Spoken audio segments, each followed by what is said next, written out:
নমস্কার বন্ধুরা, আবারও চলে এসেছি আপনাদের মাঝে ছোট বড় কয়েকটা ইউজফুল কিচেন টিপস নিয়ে। আশা করি আপনাদের ভালো লাগবে। তো আজকের টিপস নাম্বার 1 হচ্ছে, এখানে ভেন্ডি নিয়ে নিয়েছি আর ভেন্ডিটা আমি ভাজবো।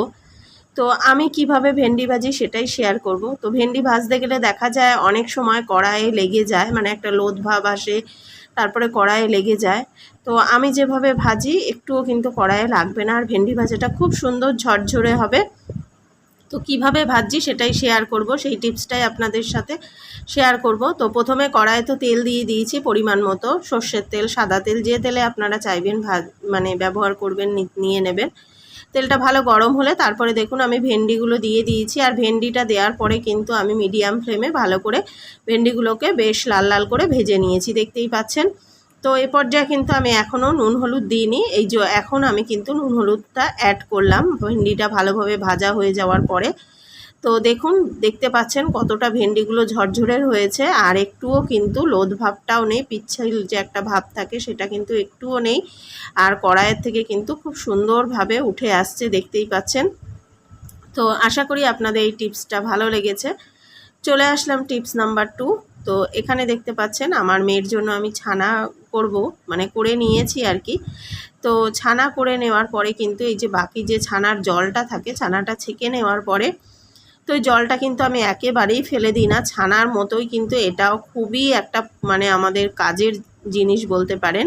তো এই জলটা কিন্তু আমরা অনেক কাজে ব্যবহার করতে পারি। প্রথম কাজ হচ্ছে, এটা কিন্তু আমাদের চুলে ইউজ করলে খুব ভালো কন্ডিশনার হিসেবে কাজ করে, ভীষণই ভালো। আর দ্বিতীয়ত হচ্ছে, এটা দিয়ে কিন্তু আটাও মেখে নিতে পারি, অথবা পরবর্তী দিনেও কিন্তু আমরা এভাবে এটা দিয়ে ছানাও করে নিতে পারি। তো আশা করছি আপনাদের এই টিপসটাও ভালো লেগেছে, আপনারা কিন্তু এই ছানার জলটা একেবারেই ফেলে দেবেন না।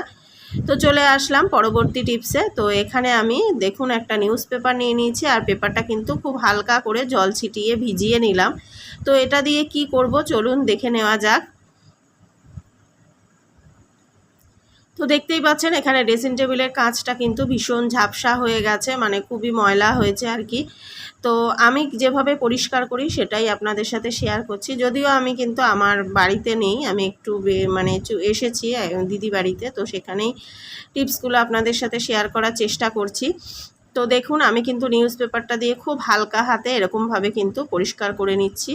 এতে কিন্তু কোনো কলিন কিচ্ছুর প্রয়োজন হবে না, এমনকি কোনো কাপড় দিয়েও মোছার প্রয়োজন হবে না। এভাবে যদি আপনারা পরিষ্কার করেন, দেখুন কতটা পরিষ্কার হয়ে গেছে, খুব সহজেই এভাবে আপনারা পরিষ্কার করে নিতে পারেন। আশা করি এই টিপসটা আপনাদের ভালো লেগেছে।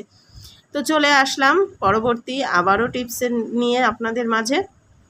তো এখানে দেখতে পাচ্ছেন চাবি, কতগুলো চাবি নিয়ে নিয়েছি। তো চাবিগুলো দেখতে পাচ্ছেন কতটা পরিমাণে মানে জং ধরে গেছে আর কি।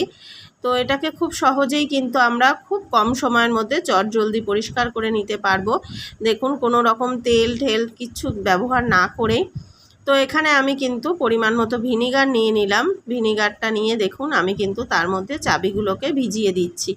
আর আমি এই টিপসটা খুব কম সময়ের মধ্যে দেখাবো, আপনারা চাইলে একটু সময় নিয়ে একটু ধৈর্য ধরে করবেন, আরও ভালো ফলাফল পাবেন।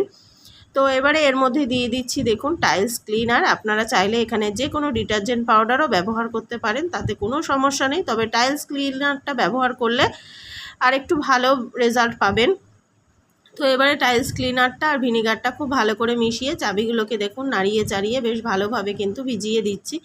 আর আমি 5 মিনিটের মধ্যেই কাজটা কমপ্লিট করব। আপনারা চাইলে 30 মিনিট, 10 মিনিট, 20 মিনিট সময় নিয়ে করবেন, তাহলে আরও ভালো ফলাফল পাবেন। তো ফিরে এসেছি দেখুন 5 মিনিট পর। এই যে আমি এটাকে হালকা হাতে কিন্তু একটু নেড়েচেড়ে একটু হালকা হাতে কিন্তু ঘষে নেব। আপনাদের দেখাচ্ছি যে জংয়ের দাগগুলো দেখুন কত সহজে, এই দেখুন আমার হাতটা কিন্তু লাল হয়ে এসছে, খুব সহজেই কিন্তু দেখুন উঠে যাচ্ছে। এবারে যদি এটাকে একটুখানি হালকা এরকমভাবে হালকা হাতে যদি একটু ঘষে নেওয়া যায়, খুব সহজেই কিন্তু পরিষ্কার হয়ে যাবে। তো আমি 5 মিনিটের মধ্যে করলাম, আপনারা চাইলে একটু বেশি সময় নিয়ে অবশ্যই করবেন, তাহলে কিন্তু আরও ঝকঝকে তকতকে চাবি পেয়ে যাবেন আপনারা। তো দেখতেই পাচ্ছেন চাবিগুলো কতটা পরিষ্কার হয়েছে, বুঝতেই পারছেন আগে যেরকম ছিল তার থেকে কিন্তু একদম ঝকঝকে হয়ে গেছে। দেখুন আমি কিন্তু খুব কম সময় নিয়ে করছি, আবারও বললাম। তো আপনারা চাইলে এভাবে কিন্তু সহজেই চাবি পরিষ্কার করে নিতে পারেন কোনো রকম তেল ছাড়া। তো আশা করি এই টিপসটাও আপনাদের ভালো লেগেছে। চলে আসলাম পরবর্তী টিপস নিয়ে। তো এখানে একটা কন্টেনার নিয়ে নিয়েছি, আর কন্টেনারের মধ্যে কি নিয়েছি চলুন দেখা যাক। এখানে নিয়ে নিয়েছি হচ্ছে মসুর ডাল। তো এটা রান্নার কাজেই ব্যবহার হয়। তো এই ডালটা আমি কিভাবে রেখে দিই আর কি ঘরে দীর্ঘদিন পর্যন্ত, একটুও পোকা হয় না, পোকামাকড়ের হাত থেকে এটাকে কিভাবে আমি সুন্দরভাবে রেখে দিই সেটাই আপনাদের সাথে শেয়ার করব। তো দেখতে পাচ্ছেন ডালটা তো এখন সবেমাত্র আনা হয়েছে, তো কতটা ফ্রেশ রয়েছে। তো এটা কিন্তু বেশি দিন রাখলে কি হয়, এটা পোকামাকড় হয়ে যায়, আর খাওয়া তো তারপর পরে তো সম্ভবই হয়ে ওঠে না। তো আমার কিন্তু এই সমস্যাটা একেবারেই হয় না, কোনো রকম পোকামাকড় একেবারেই হয় না। তো কোন টিপসটা আমি ফলো করি সেটাই আপনাদের সাথে শেয়ার করব। তো ডালের মধ্যে আমি এখানে ব্যবহার করব হচ্ছে মানে রেখে দিই আর কি, এই দেখুন দুটো তেজপাতা, দুটো শুকনো লঙ্কা আমি নিয়েছি। তো এবার ডালের মধ্যে আমি ওটা রেখে দেব। রেখে দেওয়ার ফলে কি হবে, দীর্ঘদিন পর্যন্ত কিন্তু আপনারা সুন্দরভাবে এইভাবে ডাল রেখে দিতে পারবেন, একটুও পোকামাকড়ের হবে না। তো দেখতেই পাচ্ছেন এই যে তেজপাতা আর আমি শুকনো লঙ্কা নিয়েছি, এবারে কিন্তু ডালের মধ্যে আমি রেখে দেবো। এরকমভাবে আপনারাও কিন্তু দীর্ঘদিন পর্যন্ত ডালের মধ্যে তেজপাতা শুকনো লঙ্কা দিয়ে কিন্তু দীর্ঘদিন পর্যন্ত রেখে দিতে পারেন, একটুও কিন্তু পোকামাকড় হবে না। আর অন্যান্য ডাল আপনারা যেমন মুগ ডাল, ওই ডালগুলো তো আপনারা চাইলে হালকা ভেজেও রাখতে পারেন, সেখানেও কিন্তু সেটাও পোকামাকড়ের হাত থেকে বাঁচা যায়। তবে মুসুর ডালটা তো আর ভেজে রাখা সম্ভব নয়। তো এইভাবে যদি এই টিপসটা ফলো করে যদি আপনারা মসুর ডাল রেখে দেন, দীর্ঘদিন পর্যন্ত কিন্তু একদম ফ্রেশ থাকবে, কোনো রকম পোকামাকড় হবে না। আশা করি আমার এই টিপসগুলো আপনাদের ভালো লাগলে অবশ্যই লাইক শেয়ার কমেন্ট করবেন, আর নতুন বন্ধু হয়ে থাকলে বন্ধু হয়ে পাশে থেকে যাবেন। তো আজকের মতো এখানেই বিদায় নিই, টাটা। সবাই ভালো থাকবেন, সুস্থ থাকবেন। দেখা হচ্ছে আবারও পরবর্তী নতুন কোনো ব্লগ ভিডিও অথবা রেসিপি অথবা টিপস ভিডিওর সাথে। টাটা, সবাই ভালো থাকবেন, সুস্থ থাকবেন, টাটা।